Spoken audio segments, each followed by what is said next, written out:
Hi, இன்றைக்கி நான் என்ன பண்ண போகிறேன்னு பார்த்தீங்கன்னா முட்டை சேமியா தான் பண்ண போகிறேன்.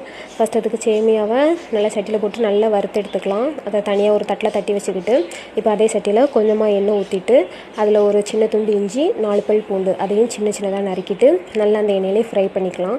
இப்போ ஒரு பல்லாரி ஒரு மிளகா இதுவும் சேர்த்துட்டு நல்லா வதக்கி விட்டுக்கிட்டு பல்லாரி நல்லா வதங்கினதுக்கப்புறமா ஒரு தக்காளி சேர்த்து அதையும் நல்லா வதக்கிக்கலாம்.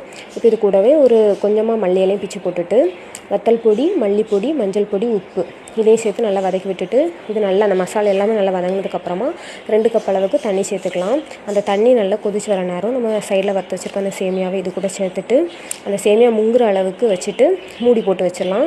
அந்த தண்ணி நல்லா வற்றி அந்த சேமியா நல்லா வெந்ததுக்கப்புறமா மூடியை திறந்துட்டு ஒரு 4 முட்டை நான் அது கூட சேர்த்து ஊற்றுறேன். அதுக்கு அந்த முட்டை கூட கொஞ்சமாக உப்பு, கொஞ்சமாக மிளகு பொடி அதையும் சேர்த்துட்டு திருப்பவும் நம்ம மூடி போட்டு வேக வச்சிடணும். அந்த முட்டை கொஞ்சம் நேரத்தில் நல்லா வெந்துடும். ஒரு 2 நிமிஷம் வச்சுனா போதும். அதுக்கப்புறமா நம்ம அந்த மூடியை திறந்து பார்த்தோன்னா முட்டை கொஞ்சம் நல்லா வெந்திருக்கும். இப்போ நம்ம அந்த சேமியா கூட அந்த முட்டையை நல்லா கிண்டி விட்டுக்கலாம். நல்லா கிண்டி எடுத்தோன்னா முட்டை சேமியா ரெடி ஆயிரும். கடைசியில் கொஞ்சமாக மல்லி இலை தூவிட்டு அப்படியே நம்ம எடுத்து தட்டில் போட்டு சாப்பிட்டோம் அப்படின்னா சுவையான சேமியா ரெடி. எங்கள் வீட்டில் இன்றைக்கி தான். உங்கள் வீட்டில் என்னென்னு மறக்காமல் கமெண்ட்டில் சொல்லிட்டு போங்க. ஓகே, பாய்.